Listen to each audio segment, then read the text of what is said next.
There is a very common pattern that I've observed a lot through my life, and I think it's proliferating on our times,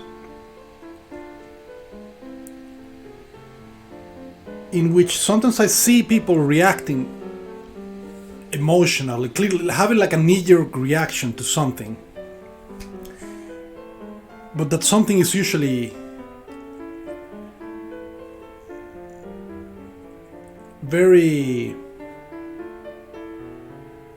how to say, like a very simple thing, like a symbol or like a historical event or something like that.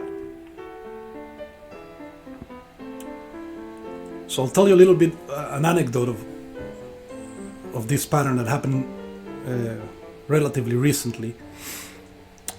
I was in this group that I used to organize for having philosophical conversations, and I was speaking with two of the guys there. I don't remember about what, but at some point, given the conversation, I mentioned the yin-yang symbol, and I remember that both of them instantly had a knee-jerk reaction to it, which was quite interesting to me, And they didn't like it, they just discarded it, anything that could be said about the yin-yang, as if it was just some bullshit. And I tried to speak about the fact that they reacted to it, but they showed themselves close to that line of conversation.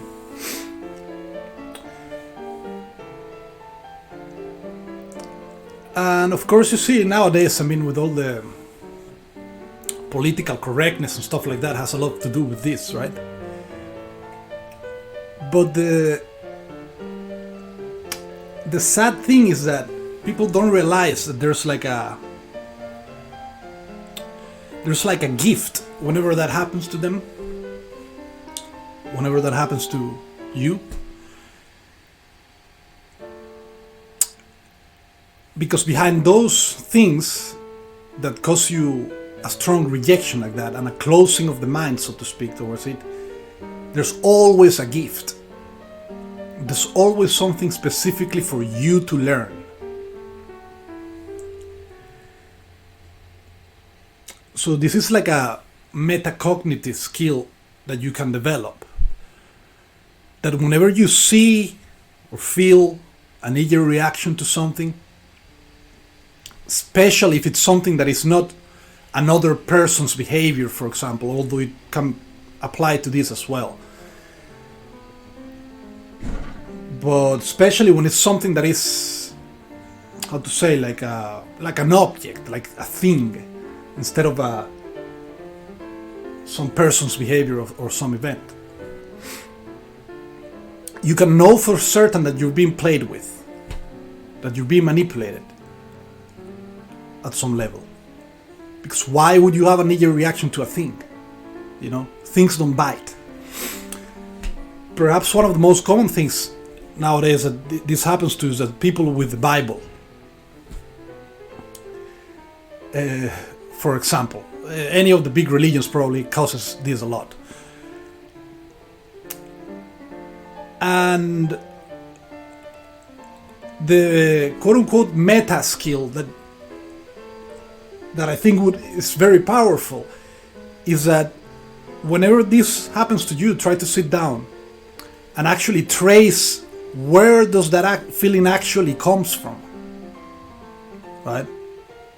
For example, I've seen a lot of people who have that knee-jerk reaction to the Bible.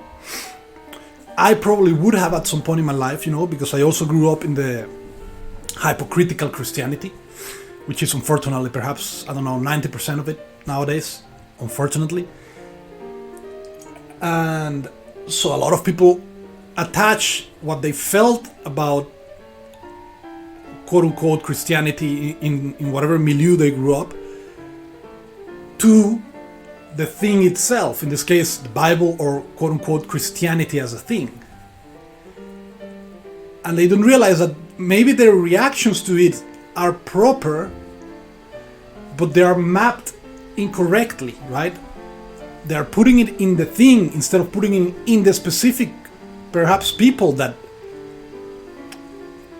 caused you to feel like that, for example. So whenever you feel that, you can sit down and actually take some time to trace where is that feeling actually coming from, right? The Bible or the yin yang symbol or whatever, it doesn't bite. It cannot do anything to you, right? Well, people don't allow themselves to see the truth. They don't allow themselves to see where does it actually come from.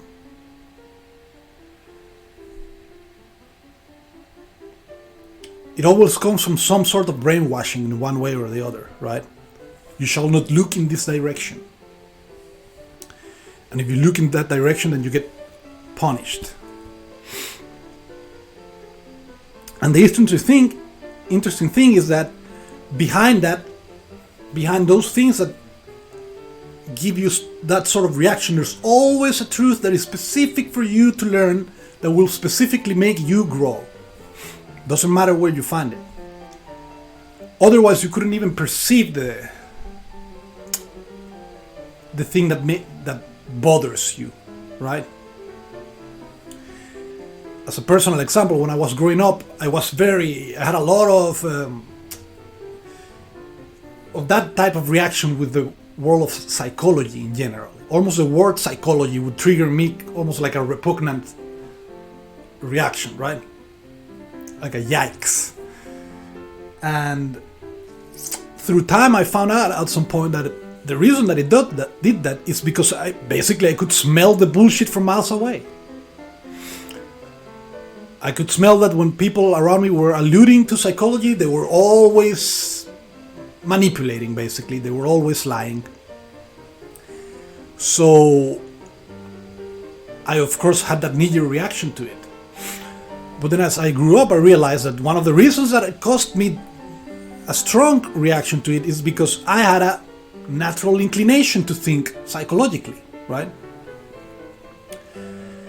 And the wonderful thing is that once you discover what is behind this,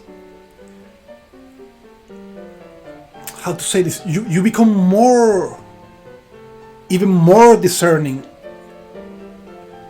in that particular field or whatever you want to call it. You can discern even better the truth from the falsehood, right? So, for example, nowadays I still can see all the bullshit in psychology, and if you were to ask me, I would still say that it's like, who knows, 90% of the field of psychology is just bullshit. But within the field of what people call psychology, you can also find extremely beautiful, extremely inspiring, extremely useful knowledge.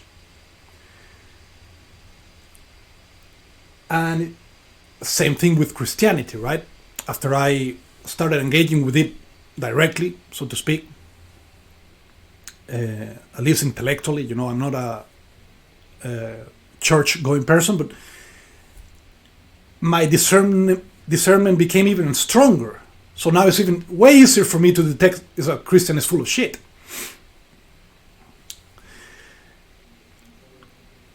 So, yeah, there is a little gift behind those things. And I think it pays a lot to pay attention to them. Nowadays, I even seek them. In the sense that I'm very aware. If I get any sort of that feeling, I know what I'm going to be researching about, It's quite powerful, I believe. Well, that's it for now.